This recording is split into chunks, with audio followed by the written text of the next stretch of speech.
There are no faint hearts in Fort Worth. Those were the words of President John F. Kennedy right here on this very spot on the morning of November 22nd, 1963. Of course, at that time, nobody would have known that that was his last public speech and that within a few hours, he would be dead and the nation be left in shock. I'm Evan Onstott, and along with Jacob Bradford, over the next 30 minutes, we will retrace the footsteps of our 35th president, then and now, on the 50th anniversary of his assassination. There are no faint hearts in Fort Worth, and I appreciate. It took very little time for President Kennedy to get the crowd of about 2,000 on his side. Mrs. Kennedy is organizing herself. It takes longer. For the president, it was a trip to shore up political support at a time when Texas still voted largely for Democrats. Kennedy spoke of the Cold War, the space race, and responsibility. That strength depends upon the willingness of the citizens of the United States to assume the burdens of leadership. I know one place where they are. Here in this rain, in Fort Worth, in Texas, in the United States, we're going forward. Thank you. President Kennedy's words are remembered today at the Fort Worth Tribute downtown. His presence as clear today in bronze as it was 50 years ago, walking out of his hotel. This is the Hotel Texas today. Well, it's now the Hilton Fort Worth, but it is where President Kennedy awoke on November 22nd, and it's where he gave his last speech. Jacob Bradford has more on the president's morning that day and what the staff at the hotel now does to pay tribute each and every day. I think he was here for all the right reasons, and he was hoping to secure Texas as part of the election. During the past 50 years, many pieces of the hotel have changed. That was where he stayed. The 8th floor room where the president and Mrs. Kennedy stayed has not been torn down, but it has been turned into 3 different rooms. So many people are so interested in that last day of President Kennedy, and they want to see the room where he stayed at, and they want to spend the night in that room. The lobby has been completely redone, and while the hotel has seen many cosmetic improvements over the years, it still holds the grandeur of a hotel fit for the president. If you were to look today, what makes this hotel unique is location, right in the heart of downtown. But while many changes have happened inside the hotel, other parts have been left alone, such as the Crystal Ballroom where Kennedy gave his last speech at a Chamber of Commerce breakfast before heading to Dallas. Not everybody gets a chance to be in an historic hotel, because most hotels in America are new. When Hilton bought the hotel in 2006, they brought back the legacy of Hotel Texas and the story of Kennedy's day in Fort Worth. And with the passing days, more and more stories are told in the hallways and rooms of the hotel by people just walking by. This is where all the dignitaries in Fort Worth, you can see there's John Connally. With pictures lining the halls where the president's staff walked, staff members who wear a presidential pin have gone through a course to be certified to tell the story of Kennedy at the Fort Worth Hotel Texas. Everyone is like, "What's with your pen? Oh my gosh, you stayed here." Like people tell me stories all the time like, "I remember exactly where I was," and it just always starts a really great conversation. And as the old hotel still stands, the staff will keep working to keep the legacy of the Hotel Texas strong. Everybody has a moment in time, and I think that for a lot of us here in Fort Worth and all over the country, that was that moment. After the hotel, the president and the first lady took this route down Main Street to the airport here in Fort Worth, where he took a flight that only a president would, a very short one, to Love Field in Dallas. The rain had stopped, the sun was out, no need for a roof on a limousine. We'll be right back.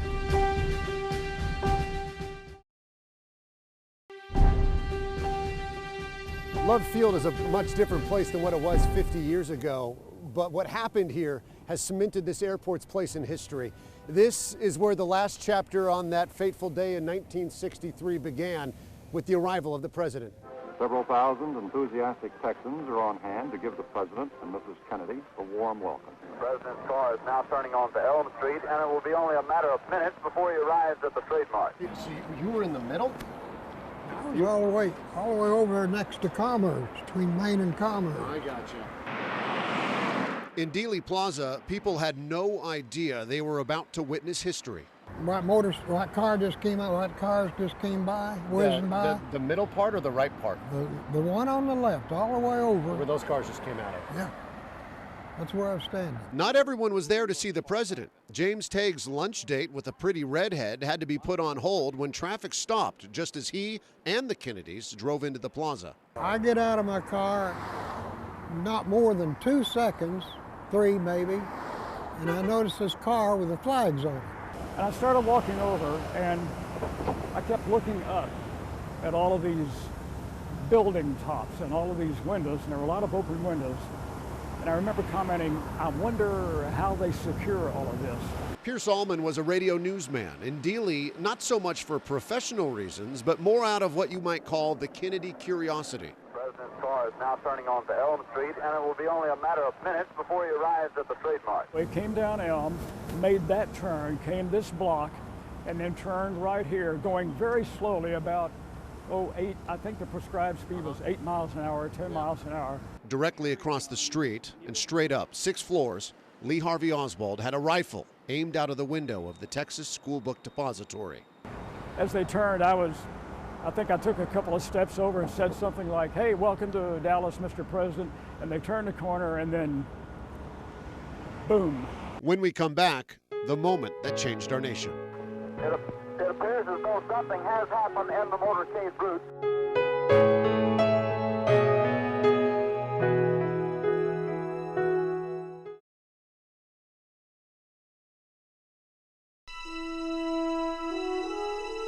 This is Dealey Plaza. In fact, I'm standing on the infamous grassy knoll. The presidential motorcade came down Main Street onto Houston and then took a left onto Elm, and in doing so, went right in front of the Texas School Book Depository, and upstairs on the 6th floor in the window far to the right, an assassin lay in wait. Radio newsman Pierce Allman was standing directly across from the School Book Depository when everything went suddenly wrong. As they turned, I think I took a couple of steps over and said something like, hey, welcome to Dallas, Mr. President. And they turned the corner and then, boom. Down the street, James Tague had just stepped out of his car.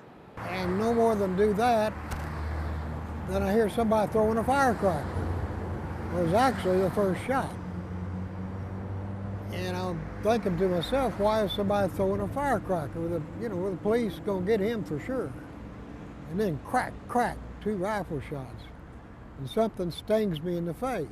It appears as though something has happened in the motorcade route. Something, I repeat, has happened in the motorcade route. Allman looked across the street and saw people in the lower floors of the School Book Depository leaning out the windows and looking up. To this day, I couldn't tell you if I saw the rifle barrel or not, but on the second shot, it was pretty obvious that Kennedy had been hit. I repeat, a shooting in the motorcade in the downtown area.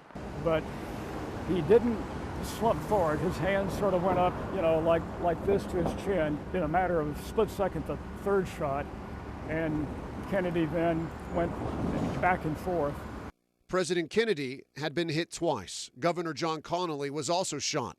The first few moments were pure chaos. There's numerous people running up the hill alongside Elm Street, there by the Simmons Freeway.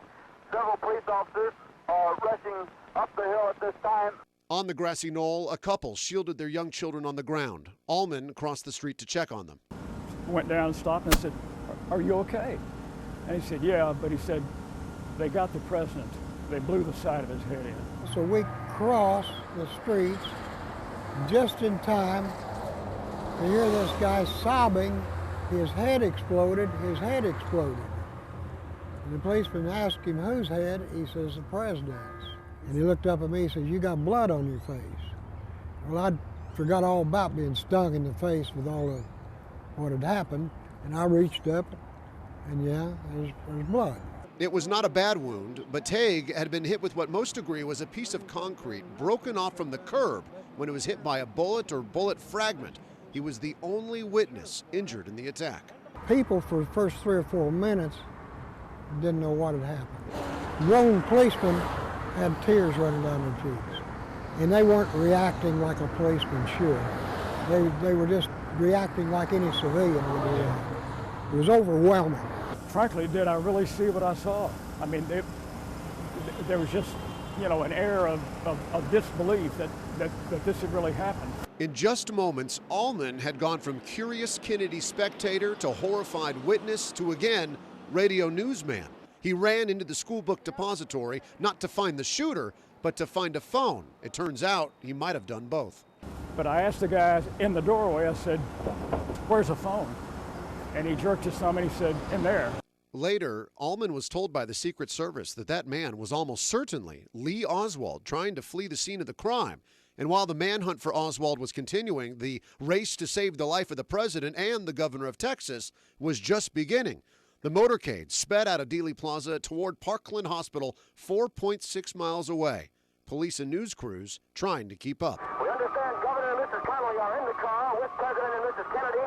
We can't see who has been hit, if anybody's been hit, but apparently something is wrong here. Something is terribly wrong. They're approaching the entrance now to Parkland Hospital, traveling at a high rate of speed. Already police cars converging on Parkland from every angle, from every point. This is Jacob Bradford at Parkland Hospital. That afternoon in 1963 was unlike any other. Americans standing outside the emergency room, worried about their leader. Today, Parkland Hospital is much larger than it was 50 years ago. But the focus of those who work here hasn't changed at all. However, their tools have changed greatly, and that helps modern trauma teams treat every patient like they're the President of the United States. Today, the trauma room where President Kennedy was treated is marked with this plaque, and this space is now a waiting room. Although 50 years have passed since the traumatic events of that day, the legends of the doctors and nurses who were there to save the president's life still roam the hallways of Parkland Memorial Hospital. Every day that we put on our scrubs and put on our boots and come to work, knowing that we are going to be not only walking in the same halls, but carrying on the legacy of the surgeons who were here on that day. Parkland Hospital has been advised to stand by for a severe gunshot wound. For Dr. Jones and McClellan, those were the calls to action to save the Commander-in-Chief's life 50 years ago. When I was in the cafeteria when they were paging physician stat, and that's when the operator told me that the president had been shot and they were bringing him to the emergency room. They needed physicians. And we went down there, Dr. Perry and I did, and saw him motionless on the table with a small wound in the front of his neck and an undetermined amount of wound in the back of the head. I was standing at the head of the stretcher that he was lying on, and of course blood was pouring from his head, and I had on just a suit like this because I didn't have time to change into, surgical scrubs, and so my entire suit was soaked in blood. And as I've often said, that gives you an adrenaline flush and rush, and you just think, and then you immediately say, okay, we've got to do something here. In downtown Dallas, a priest has been ordered. Emergency supplies of blood also being rushed to the hospital. The President of the United States is dead. What happened that day right here at this spot half a century ago still has an impact on so many Americans. Some say that it's the day modern America lost its innocence. And when we come back, we're going to talk to Americans who say they will never forget the experience of November 22nd, 1963.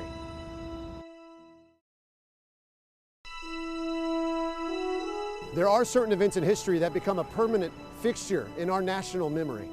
9/11, Pearl Harbor, the assassination of JFK, all of them share the unfortunate designation of national tragedy. And for some people, no matter where they were or what they were doing, they will always remember that fateful day. And even the freeway was jam-packed with spectators waiting their chance to see the president as he made his way towards the Trade Mart. It appears as though something has happened in the motorcade route. Something, I repeat, has happened in the motorcade route.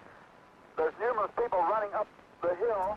I was sitting in study hall. Well, I was in the 3rd grade. I went to Bonnie Bray Elementary School. And I was in a history class. I believe I was in 7th grade at the time. And all of a sudden, they just came in and they made this great big announcement. And we all just went hysterical. And I think it was that afternoon, they came over the loudspeaker and had said about the president. All of a sudden, these two guys run into the classroom who were not in the classroom they were supposed to be. And they said, Kennedy's been shot, LBJ's been, they've all been shot. President Kennedy has been assassinated. It's official now. The president is dead. Women here in shock, some have fainted. Grown men, Secret Service men standing by the emergency room, tears streaming down their face. Roughly 18,000 days ago, the 35th leader of the free world was brutally murdered in broad daylight in front of the American public in Dallas, Texas. Quickly, the rest of the country and the entire world learned of the tragic events that happened on such a beautiful, innocent day. It did have a big impact on my parents and for the whole country. So and no doubt for the rest of the world as well. It was one of those events in time that when the news broke, Everybody was just glued to their TVs. We all stayed glued to the TV, black and white TV. you know exactly where you were and what you were doing. I was very sad to think that we lost our president, our first Catholic president, I think. I remember that being in my head because I was raised Catholic. And for the next 18,000 days, many people just like them will remember November 22nd, 1963, as the day America lost its innocence. It's official. As of just a few moments ago, the President of the United States is dead.